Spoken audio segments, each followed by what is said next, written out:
Today, we're taking a look at the most disturbing humanoid encounters ever reported, organized into this iceberg chart. And when I say humanoid, I mean things that look almost human, but are definitely not human. You know that feeling when something just feels wrong, when every instinct in your body is screaming at you to run?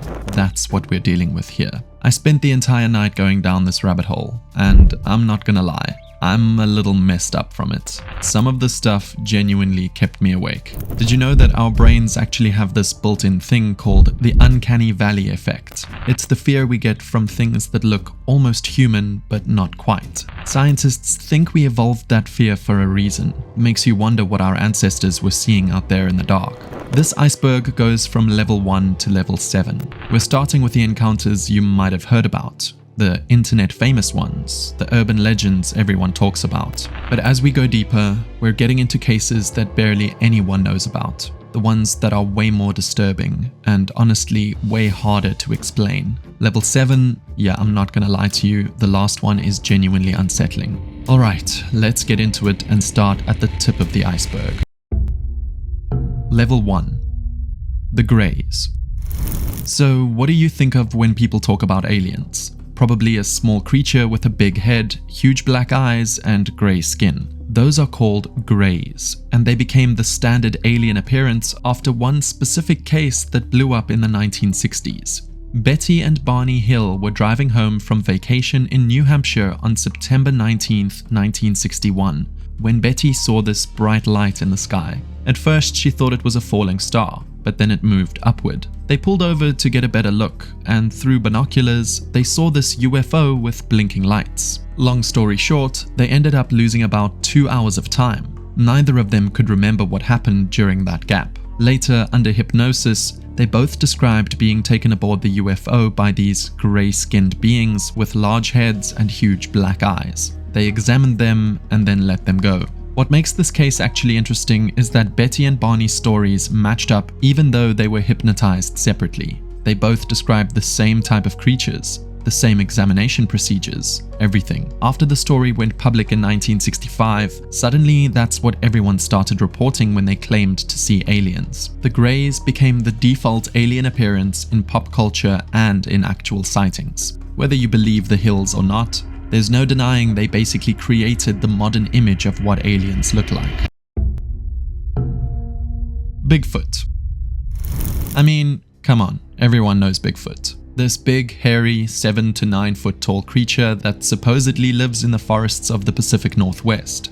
Indigenous tribes have stories about creatures like this going back centuries. But the modern Bigfoot myth really kicked off in the 1950s and 60s. The most famous piece of evidence is the Patterson-Gimlin film from 1967. It's that grainy footage of what looks like a large, hairy creature walking through a forest in Northern California on 2 legs. People have been analyzing that film for decades, and nobody can definitely prove if it's fake or real. There are thousands of Bigfoot sightings reported every year. Most of them are probably misidentifications or hoaxes. But there are enough credible witnesses like park rangers or experienced hunters. So what are these people seeing? The thing about Bigfoot is that it's almost comforting compared to everything else on this list. It's just a big ape man living in the woods, avoiding humans. That's honestly pretty chilled compared to what's coming later. Mothman. Point Pleasant, West Virginia, 1966. That's where the Mothman legend was born, and it's one of the most documented cryptid cases in American history. The first sighting was on November 15, 1966. 2 couples were driving near an old World War II munitions plant when they saw this huge winged creature with glowing red eyes. It was about 7 feet tall with a 10 to 15 foot wingspan. When they tried to drive away, the thing chased their car, keeping up with it even when they hit 100 miles per hour. Over the next year, there were dozens of sightings around Point Pleasant. Different people, all describing the same thing. This massive, moth-like creature with red eyes that could fly at incredible speeds. Then on December 15th, 1967, the Silver Bridge collapsed and buried 46 people under it. After that, the Mothman sightings stopped completely. A lot of people think the Mothman was trying to warn people about the bridge collapse, or it was attracted to the disaster, or maybe even caused it somehow. There's a whole book about it called The Mothman Prophecies that came out in 1975, and they also made a movie about it later. What gets me about Mothman is how many credible witnesses saw the same thing. We're talking about police officers, businessmen, and regular townspeople, not just teenagers trying to scare their friends. Whatever it was, a lot of people saw something in Point Pleasant that year. Skinwalkers.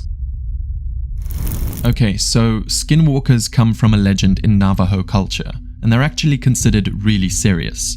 Like, Navajo people don't joke about these things. According to the stories, skinwalkers are witches or shamans who've done some dark ritual that lets them shapeshift into animals or take on animal characteristics. The most common form is a coyote, but they can supposedly become wolves, bears, owls, whatever. The thing is, you can usually tell it's not a real animal because something will be off. Maybe it moves wrong, maybe its eyes are too human, maybe it's way bigger than it should be. There's this one story from the southwest where a guy was driving on a desert highway at night. He saw what looked like a wolf running alongside his car, keeping pace at around 60 miles per hour. When he looked closer, the thing's face was almost human. It turned to look at him, and he said he saw intelligence in its eyes. Not animal intelligence, but human intelligence. Then it just ran off into the desert and disappeared. Level 2. Lizard people. So reptilians or lizard people are kind of a modern conspiracy theory thing, but the idea has roots in older folklore. The current version got really popular thanks to David Icke and other conspiracy theorists who claim that shapeshifting reptilian aliens secretly control the world government. According to the theory, these reptilian humanoids can disguise themselves as humans, and they've infiltrated positions of power all over the world. World leaders, celebrities, business moguls. Supposedly a bunch of them are actually reptilians. Now, is there any actual evidence for this? No, not really. But there are ancient myths from cultures all over the world about serpent beings or dragon people. So this is either a really old archetype that humans keep coming back to, or, I don't know, maybe our ancestors encountered something that made them create all these serpent god stories. The modern reptilian conspiracy doesn't really have credible witnesses or evidence, but it's become such a widespread belief that it's worth mentioning.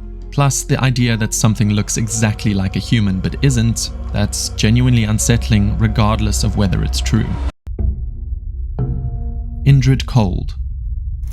This one is actually connected to the Mothman stuff. Indrid Cold showed up around the same time in West Virginia, in November 1966. A guy named Woodrow Derenberger was driving home when a strange vehicle pulled him over. The driver got out and introduced himself as Indrid Cold. Here's what made it weird. Indrid Cold had this huge, frozen smile that never changed. Like, imagine someone smiling so wide it doesn't look human anymore. And then they just hold that expression without moving their face. That's what Derenberger described. Cold didn't speak out loud. Derenberger said the guy communicated telepathically, just putting thoughts directly into his head. Cold told him he was from somewhere else and that he meant no harm. After a short conversation, Cold got back in his vehicle and it apparently flew away. But it didn't stop there. Indrid Cold kept appearing to Derenberger over the following months, and other people in the area started reporting encounters with a grinning man. Same description, same unnatural smile, same telepathic communication. The smile was always the same. Nobody knows what Indrid Cold was. An alien, an interdimensional being, some kind of psychological phenomenon. All we know is that multiple people saw the same man and nobody who met him ever forgot that smile. The Loveland Frogman. This is such a bizarre one. In March 1972, two different police officers in Loveland, Ohio reported seeing the same creature on two separate nights. They described it as being 3 to 4 foot tall, standing upright on two legs, with leathery skin and a face that looked like a frog or lizard. The first officer saw it on the side of the road. When his headlights hit it, the thing turned, looked at him for a second, and then jumped over a guardrail and disappeared into the Little Miami River. A few nights later, another officer saw what he thought was an injured dog on the road. When he got closer, it stood up on two legs, stared at him, then jumped the guardrail into the river, same spot as the first sighting. Both officers were experienced, credible guys. They weren't out there looking for monsters or trying to get attention. They just happened to see this thing and reported it. There was an earlier sighting too, back in 1955. A businessman driving through Loveland late at night saw 3 of these frog-like creatures standing by the side of the road. One of them was holding some kind of device that shot sparks up into the air. He watched them for a few minutes before they noticed him and ran away. Is this thing real? I don't really know. But Loveland takes it seriously enough that they have Frogman merchandise and everything, and it's become part of local identity at this point. Flatwoods Monster.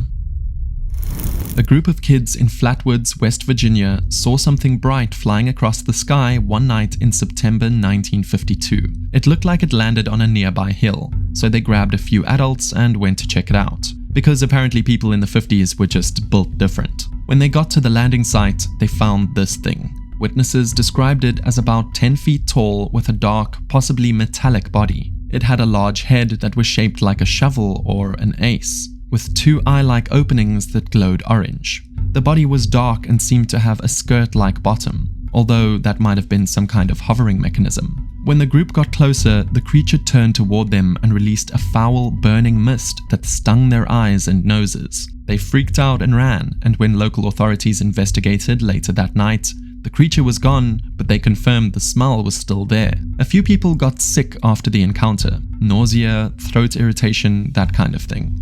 Whether it was from the mist or just panic, nobody knows. The Flatwoods monster has never been 100% explained. Was it an alien, some kind of secret military tech, or just a really weird-looking owl? That last one is actually a common skeptic explanation, but I don't know many owls that are 10 feet tall and emit toxic gas, so I'm not buying it. Alright, so we're coming into the weirder territory now.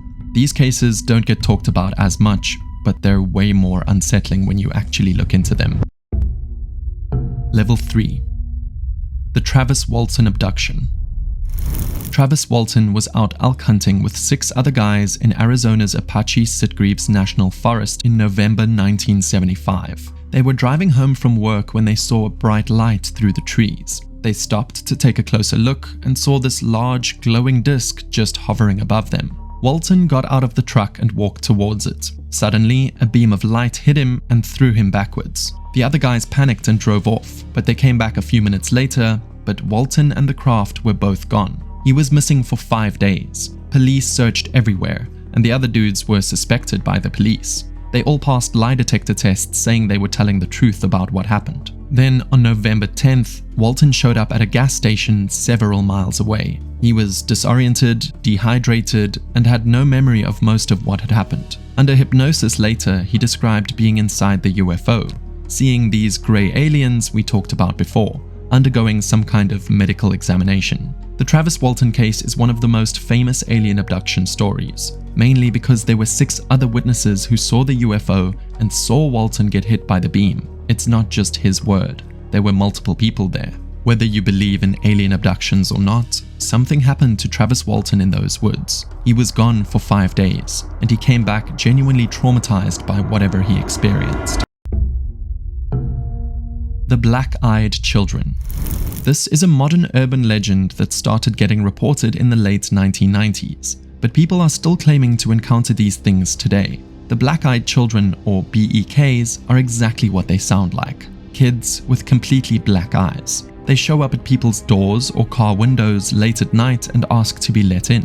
They usually give some excuse. They need to use the phone or need a ride home, whatever. But everyone who encounters them reports the same thing, an overwhelming sense of danger and fear. The kids are persistent. They keep asking to come inside, their voices getting more and more desperate each time you say no. They seem harmless at first, polite, almost shy, but there's something off, and apparently they can't step in unless you invite them, which gives off some serious vampire vibes. Here's a typical story. Someone is home alone at night and hears knocking. They open the door and see 2 kids, maybe 10 to 12 years old, standing there. The kids ask to use the phone. Something feels immediately wrong. Their clothes might be slightly outdated, they're too calm, their speech patterns are off. Then the person notices the eyes, completely black. That's when the panic hits and most people slam the door. People who've had these encounters say the fear isn't rational, it's primal. Every instinct screaming at them not to let these things inside. There are enough independent reports from different locations that it's hard to dismiss completely. Dogman. Michigan, 1887. Two lumberjacks were working in Wexford County when they spotted something that looked like a man with a dog's head. That's the first recorded sighting of what's now called the Dogman. Unlike werewolves in movies, Dogman sightings describe something that's consistently upright, walking on two legs about 7 feet tall. It has the head of a dog or a wolf, but a muscular, humanoid body. The eyes are usually described as blue or amber, and it has this creepy howl that doesn't sound like any normal animal. The really weird thing about Dogman is the sighting pattern. Those sightings spike every 10 years in Michigan: 1987, 1997, 2007, 2017. People have tried to figure out why, but there's no explanation for the cycle. In 1987, a radio DJ named Steve Cook wrote a song called The Legend as an April Fool's joke. After he played it on air, the station got flooded with calls from people sharing their own Dogman encounters. Cook thought he was making up a story, but apparently a lot of people in Michigan had already seen this thing and never reported it. Witnesses describe it as extremely aggressive, not afraid of humans at all, and sometimes chasing cars or approaching campers. It moves fast, faster than it should be able to for something that size. There are similar creatures reported in other states, the Beast of Bray Road in Wisconsin, for example. But Michigan's Dogman is the most documented, with hundreds of sightings over the past century and a half. The Monkey Man of Delhi. In the summer of 2001, a mass panic spread through Delhi, India, after reports of a strange creature attacking people at night. Witnesses described it as being about 4 foot tall, covered in thick black hair, with a metal helmet and metal claws. Some said it had glowing red eyes. Others mentioned it had buttons on its chest. The descriptions varied a lot, which makes you think that it might have just been mass hysteria. But people were actually getting injured. They had scratches and wounds supposedly from this creature. The panic got so bad that neighborhood watch groups formed to try to catch it. Police investigated but never found any concrete evidence. No clear photos or physical remains. Nothing. Eventually, the sightings became less and stopped completely. The rational explanation is mass hysteria triggered by a few initial reports, maybe of someone in a costume or just an actual monkey. But the injuries were real, and the fear was real. Thousands of people in Delhi were genuinely terrified to go out at night for months. What's weird is that the Monkey Man reports had so many weird and specific details like the metal helmet, the claws, and those buttons. Those aren't typical hysteria symptoms. Usually in mass hysteria cases, the descriptions are vague, but witnesses were describing very specific features. Nobody knows for sure, but it's one of the strangest cases of collective panic I've ever come across. Varginha UFO Incident. 3 women in Varginha, Brazil were walking through their neighborhood one day in January 1996 when they saw something crouched in the grass. At first, they thought it was a homeless person or maybe an animal, but when they got closer, they realized it was definitely neither. They described it as being humanoid, about 4 to 5 foot tall, with brown, oily-looking skin. It had a large head with 3 bumps or horns on top, huge red eyes, and small arms and legs. It seemed injured or weak, not aggressive. The women ran and reported it to authorities. Over the next few days, there were more sightings of similar creatures in the area. Military and fire department vehicles were seen in various locations where sightings occurred. Then it all went quiet. Rumors spread that the military had captured one or more of these creatures. A local soldier died under mysterious circumstances shortly after, which fueled conspiracy theories about a cover-up. Of course, the Brazilian military denied everything. They said nothing unusual happened at all, but there are too many witnesses who saw military activity or these creatures for it to be completely fabricated. We're getting into the territory where things stop making sense. These encounters will probably make you question reality, and the witnesses were often permanently affected by what they saw. Level 4. The Silver Man. A British soldier was stationed at an army barracks in Cyprus back in March 1978. Around 11:30 at night, he was outside when he heard this high-pitched humming sound. His dog immediately hid under the bed, which should have been his first warning. He stepped out onto the landing and saw something floating up the stairs toward him. It wasn't a full body, just the head and shoulders of a humanoid figure, moving upward as if the rest of the body was below the stairs where he couldn't see it. The entity had a glowing orange face with scarlet-colored hair and was wearing a light blue jumpsuit. Its eyes were large and didn't blink. As it reached the landing, its head rotated a full 180 degrees without the body moving, just the head turning completely around while maintaining eye contact with him. The soldier backed into his room and slammed the door. The humming intensified to a painful volume, and he could hear something sliding across the landing outside his door, like the entity was dragging itself. He grabbed the only weapon he had, an underwater spear gun, and fired it straight through the door. The sound immediately stopped. An hour later, a patrolling guard found him sitting still on his bed, too terrified to move. The soldier recovered eventually, but his dog never did. It remained terrified of every sound for the rest of its life. There's no explanation for what he saw. The base had no record of unusual activity that night. The spear he fired through the door was never found. Whatever that thing was, it scared a trained soldier badly enough that he shot through a door without hesitation. Ariel School Alien Sighting. 62 school children at Ariel School in Ruwa, Zimbabwe had their morning break turned into something they will probably never forget. It was September 1994, and the kids, 5 to 12 years old, were playing outside when they saw 3 silver spheres in the sky. The objects kept disappearing and reappearing in different locations, flashing red lights. Then one of the spheres landed near the school grounds, about 300 feet from where the kids were playing. A small humanoid figure, about 3 feet tall, emerged from the craft or appeared near it. It was wearing a tight black suit and had a thin body, large head, and huge black eyes. The entity stared at the children. Several kids reported feeling like it was communicating with them telepathically, showing them images of environmental destruction and warning them about the future of the planet. After a few minutes, the alien returned to the craft and flew away at an insanely high speed. So if you take a look at this case rationally, it's pretty hard to explain. I mean, there were 62 witnesses, all seeing the same thing at the same time. They were interviewed separately and all their stories were consistent. They drew pictures of what they saw, and all the drawings matched as well. Psychologists interviewed them and found no evidence of mass hallucination. These kids genuinely saw something that day. Whatever it was, it left a lasting impression. Researchers interviewed them again years later as adults, and they all still maintain their story. They're not seeking attention. Many of them don't even like talking about it, but they know what they saw. For those reasons, the Ariel School incident is one of the most credible mass UFO sightings ever reported, and there's still no conventional explanation for it. The Carl Higdon abduction.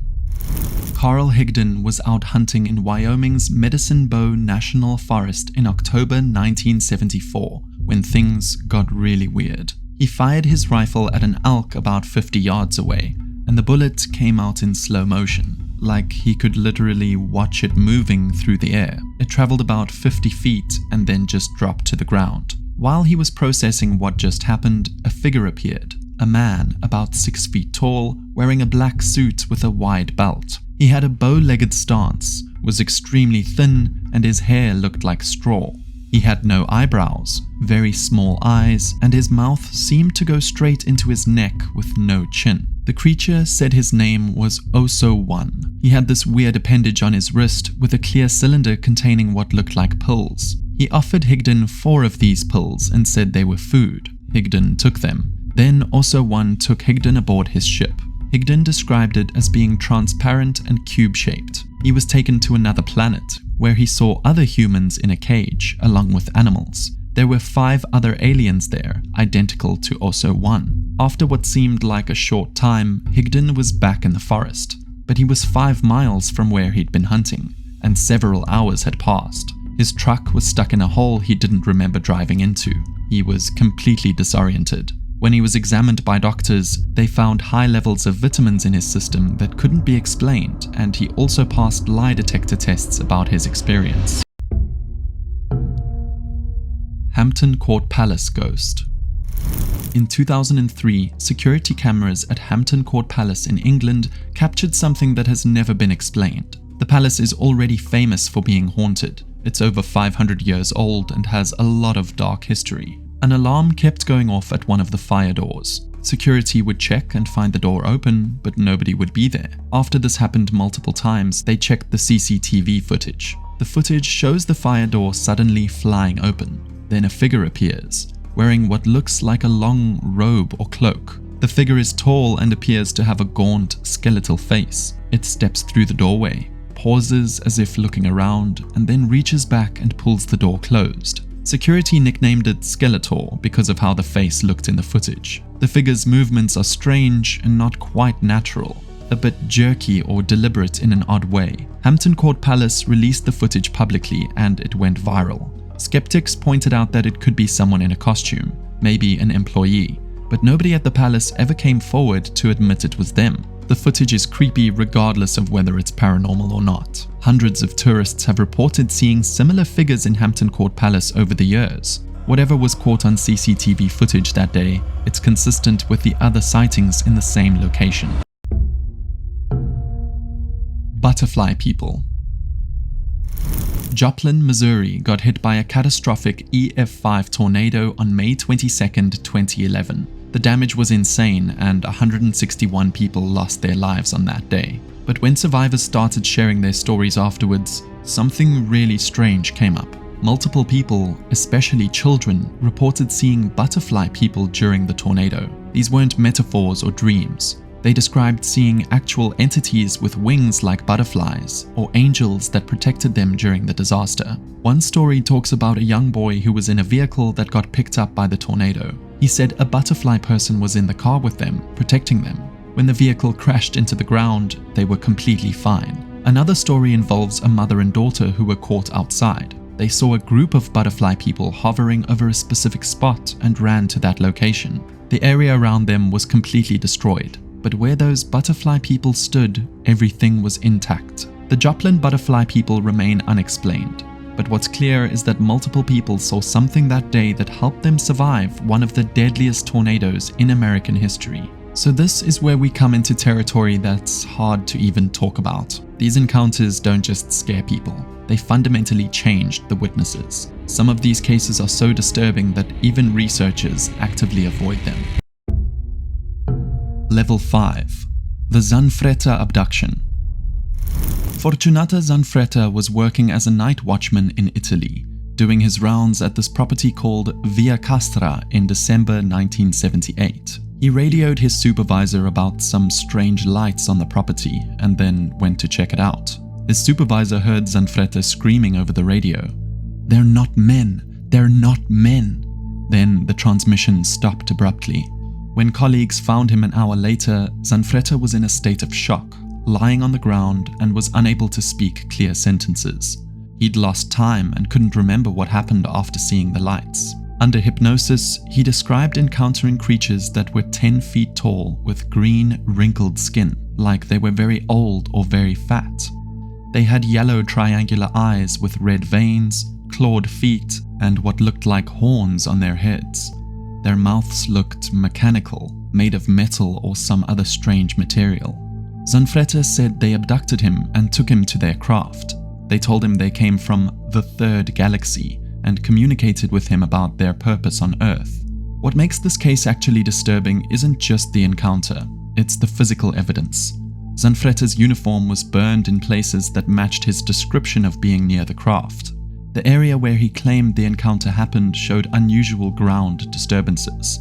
And this wasn't his only encounter. Over the next few years, he had multiple experiences with these creatures. The Italian military investigated the case, and surprise, they couldn't explain it. Zanfretta passed multiple psychological evaluations and lie detector tests.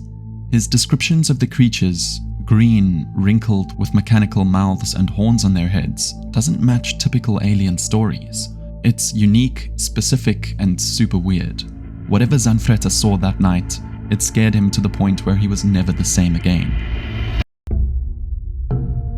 Kinulla humanoid sightings, Finland, February 1971. Two separate incidents involving small humanoid creatures that suggest something bizarre was happening in that area during that time period. The first incident involved two women driving from Kuusamo toward Oulu. They saw a strange light following their car. Then it suddenly stopped in front of their vehicle. They stopped as well and saw a small creature wearing a greenish-brown suit with what looked like a helmet. It had a clear faceplate, like a scuba diver. The creature crossed the road in front of them using these weird little hops, almost like a frog. One of the women tried to grab it. I don't know why you would try to grab a weird alien creature, but she did. And it pulled out something like a gun and shot her in the hand. The second incident happened a few days later. Two lumberjacks were cutting trees when one of them turned off his chainsaw and noticed a metallic object hovering above the trees. It was shaped like two saucers put together and was landing near them. A circular portal opened at the bottom of the craft and a small creature appeared, the same description as the first sighting. One of the lumberjacks tried to catch it. He grabbed its boot, but the material was burning hot. It left actual burn marks on his hands that were still visible months later. The creature escaped and the craft took off at incredible speed. Two separate encounters, days apart, same area, same description of the creature. The burn marks on the lumberjack's hands were even documented by doctors. Something was definitely in those Finnish woods in February 1971, and it was not friendly to people who tried to grab it. The Metal Man of Falkville. Police Chief Jeff Greenhaw got a call one night in October 1973 about a UFO landing in a field near Falkville, Alabama. He drove out to check it out, probably expecting to find nothing or maybe just some kids messing around. What he found instead was something standing in the field that looked like it was wearing a suit made of aluminium foil, completely covered head to toe in this shiny, reflective material that looked like thick foil or metallic fabric. Greenhaw grabbed his Polaroid camera and started taking pictures. The creature didn't seem aggressive at all. It just stood there and suddenly started running. And when I say running, I mean impossibly fast. Greenhaw got back in his patrol car and tried to follow it. The thing was running faster than his car could drive on that rough terrain. He said it had a spring in its step, covering like 10 feet per jump, moving in ways no human could move. Eventually, Greenhaw lost it in the darkness. He returned to the town with his Polaroid photos, which showed a figure that looked exactly as he described. Humanoid shape, covered in reflective metallic material, standing in a field. The photos exist. You can find them online. They're blurry and they don't show detail, but they clearly show something standing there in this reflective material. Greenhaw's life fell apart after this incident. He lost his job as police chief, his wife left him, his house burned down. He regretted ever reporting what he saw and wished he just kept his mouth shut. Whatever he encountered in that field, it cost him everything. The tinfoil alien of Falkville remains unexplained, and Greenhaw paid a heavy price for witnessing it. Level 6. Penn Station Phantom Stranger. A woman was coming up an escalator from Penn Station subway in Manhattan around 3 a.m. one night in October 1999. When she reached street level, she saw this male figure standing 20 feet away near the station entrance. Something about the way he was standing made her feel very uncomfortable. He was about 6'7", standing with his back arched, shoulders broad, and his elbows pointing backwards toward his spine. His head was tilted back like he was looking at the tops of people's heads passing by, like he was trying to choose someone. His face was light grey, almost white, with thick brows and menacing eyes. She caught a glimpse of his face and immediately looked away. Every instinct told her not to make eye contact and not to let him know she'd seen him. She walked down the sidewalk without looking back, feeling that if she turned around to look at him again, something terrible would happen. She never saw him again, never knew what he was, but she said she felt tremendous fear for no rational reason, like the kind of fear that bypasses your conscious mind and comes straight from some kind of ancient part of your brain that recognizes predators. Was it just a tall, weird-looking person standing strangely? Maybe. But after everything I've seen so far in this iceberg, it honestly could be something else. Kumakatok.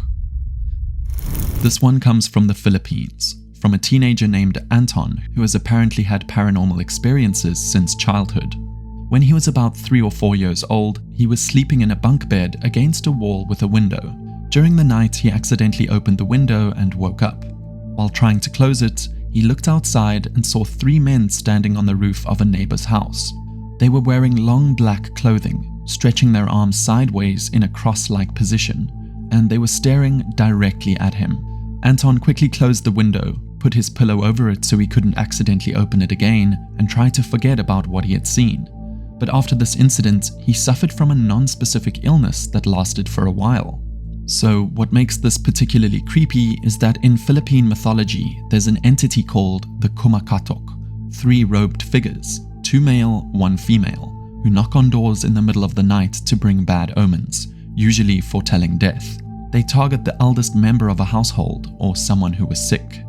Anton's description of 3 robed figures in cross positions matches this folklore almost perfectly, except they didn't knock, they were just standing on the roof, watching him.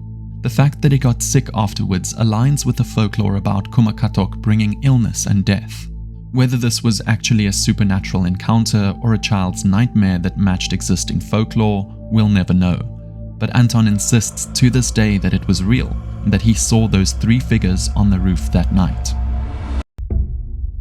Level 7. The Ferry Case. Isidoro Ferri was the caretaker of a villa in Mugello, Italy. One night in October 1984, around 3 a.m., a powerful beam of light came through his bedroom window and woke him up. He looked out and saw a tall humanoid figure standing on a hill 40 meters away. A beam of light was coming from its head or helmet, aimed directly at his window, directly at him. The figure disappeared. Then 3 pink jets of light appeared, followed by a brilliant white light that started advancing towards the villa. It lit up everything like daytime. The road, the trees, the entire property. When the light reached his building and touched the walls, Ferry tried to move away from the window, but he couldn't. He tried to call out to his wife in the next room. Nothing came out of his mouth. He was completely paralyzed, fully conscious but unable to move a single muscle or make any sound. The light stayed for what felt like forever and then slowly disappeared. The moment it was gone, Ferry could move again. A glowing red sphere appeared where the light had been, hovering there for a moment and then disappeared. His dog was in the room the entire time and never made a sound. After that night, the dog became seriously ill and sadly died within a few weeks. The police found 3 circular impressions on the ground where the lights had been, like perfect triangles. To this day, nobody could really explain it. Alright guys, so that was the most disturbing humanoid encounters iceberg, and I honestly need to go outside and touch some grass now because my brain is just fried.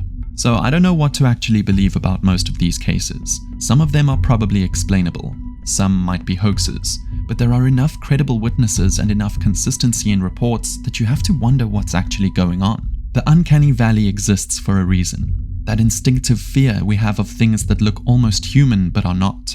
Evolution built that into us for survival. Makes you think about what our ancestors were dealing with. Anyway, if you made it all the way to the end of this video, drop a like and subscribe for more content like this. Let me know in the comments which level messed you up the most, or if you have any encounters of your own to share. Thanks for watching, and I'll see you in the next one.